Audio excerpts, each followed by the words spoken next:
are here in Brasilia, which you probably learned about in architecture class, an entirely planned city. Millions of people live here, and it's only 60 years old. We're the presidential palace, peacocks and ostriches wandering around the grounds. The building you see behind us is the place where we interviewed just about an hour ago the President Bolsonaro of Brazil. So one of the things we talked about was the crime rate here. Brazil is famously dangerous in its cities, and until recently it was one of the world's most dangerous places. In 2017, the country recorded its highest homicide rate in history.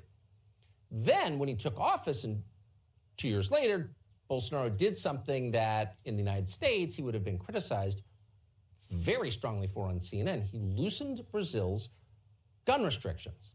He made it easier for people to keep firearms in their own homes. So what happened? Did people go crazy, more mass shootings? No, the country became a lot safer.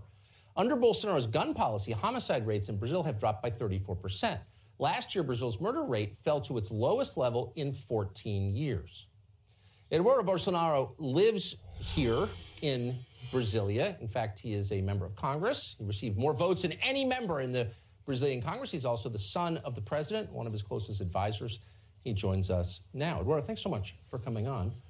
I should say you're quite an outspoken person here in Brazil and quite a famous person for our American viewers who don't know that. Tell us the effect of the gun policy.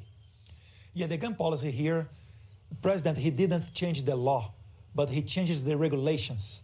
What made the access easier and cheaper for the Brazilians to buy a gun in Brazil. So what happened is not only that we reduced the number of crimes, it was the biggest drop ever in the history of Brazil in murders rate since 1980, when we started to have this misery.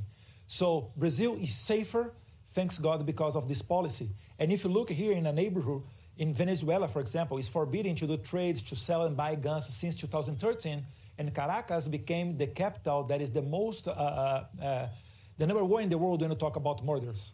So Brazil is much in a better shape nowadays. So we've seen this in country after country. The left comes to power, they disarm the law-abiding, criminals get to keep their guns, and the murder rate goes up. Is that what the left has in store for Venezuela if they win?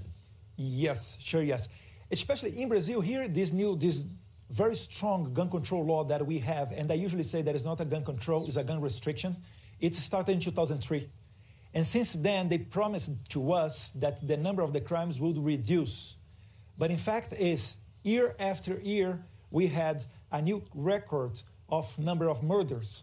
So for the first time, like in decades, that we are looking again, year after year, the murders coming down is now since 2019, when Bolsonaro took office and started his new policy about the guns.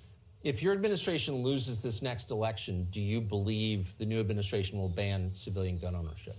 Sure, yes. There is no doubt about that, because former president and former prisoner Lula, he's talking about that openly, that he'll take back again all of the guns that Jair Bolsonaro, like during the Jair Bolsonaro administration, was sold. So he will do that. Amazing. Align with China, adopt their domestic policies. We've seen this before. Eduardo Bolsonaro, thank you so much. Thank you very much, Tucker.